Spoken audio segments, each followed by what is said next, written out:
Throughout the centuries, many different execution methods have been used to take the life of a condemned prisoner. In some countries, they even used elephants to stomp someone to death, and in England, some of the most brutal executions saw someone being hanged, drawn and quartered.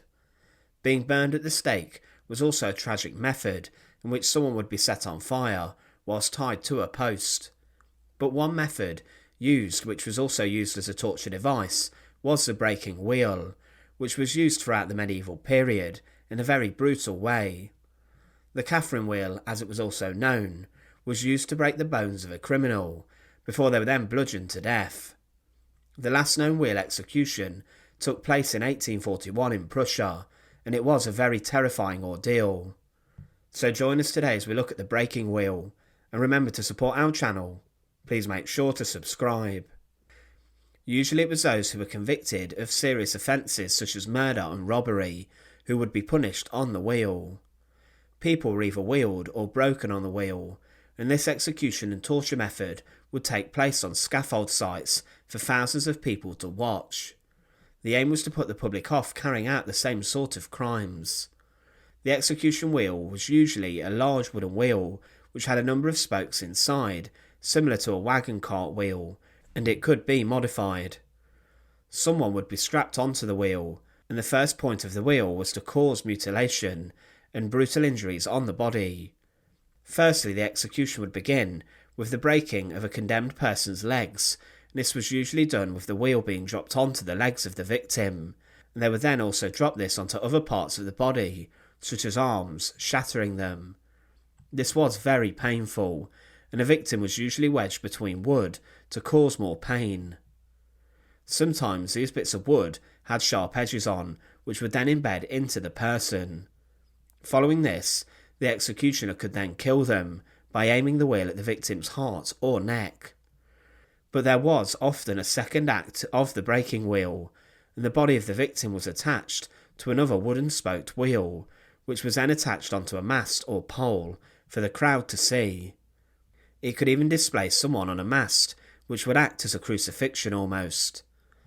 Sometimes executioners would behead the prisoner or garrote them, if needed, and they would also batter the victim with wooden clubs, shattering further bones between the spokes.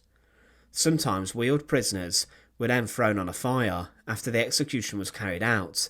The body would also be left out for days on end to decay, and it would then be picked at by the birds and other animals. In some cases, if the victim fell from the wheel still alive, or if the execution somehow failed, this was seen as God intervening to save the condemned, and they would then be cut down, however brutal the injuries were that they had sustained. There were accounts of people surviving a substantial time following an ordeal on the breaking wheel, with some people remaining attached to the wheel conscious for days on end. It's considered that the wheel could have emerged from France, but in the country the condemned were placed on a cartwheel. They then had their limbs stretched out along the spokes. The wheel was then turned slowly, and a hammer or iron bar was smashed onto the limbs, breaking them. This would continue even when the limbs were broken, and an executioner could take mercy on the victim by hitting them in the chest or abdomen. Usually shock or dehydration in this manner caused death, and in France people were sometimes strangled to death also before the breaking may begin. It was also used by the Holy Roman Empire for men who had committed murder, but those who had committed less serious crimes were also beaten on the wheel. More barbaric criminals were broken feet first, with the breaking of their legs, with the ordeal lasting for hours.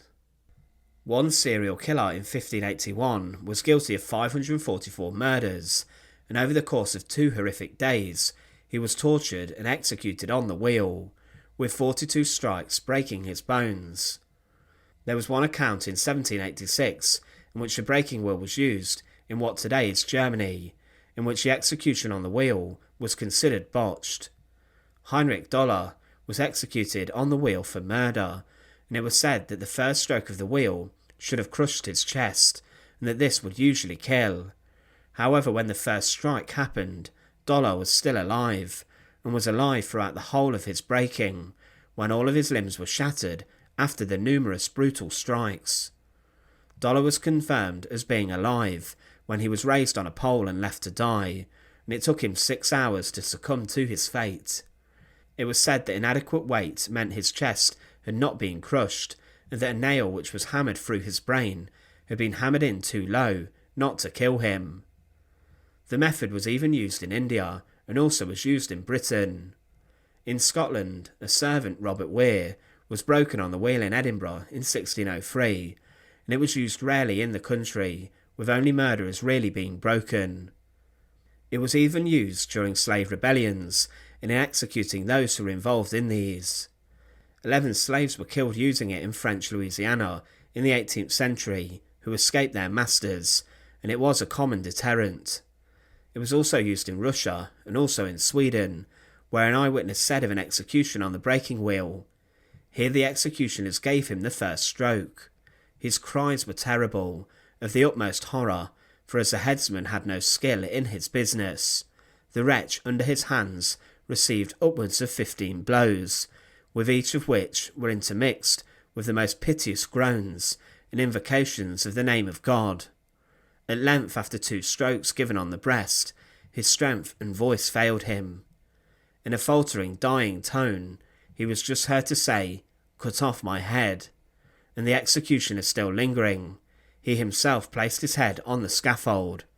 In a word, after 4 strokes with a hatchet, the head was separated from the body, and then the body was quartered. Such was the end of the renowned Patkul, and may God have mercy on his soul." It was even used in Germany in the 1800s to take lives, and was still in use in 1836 in Hesse Castle.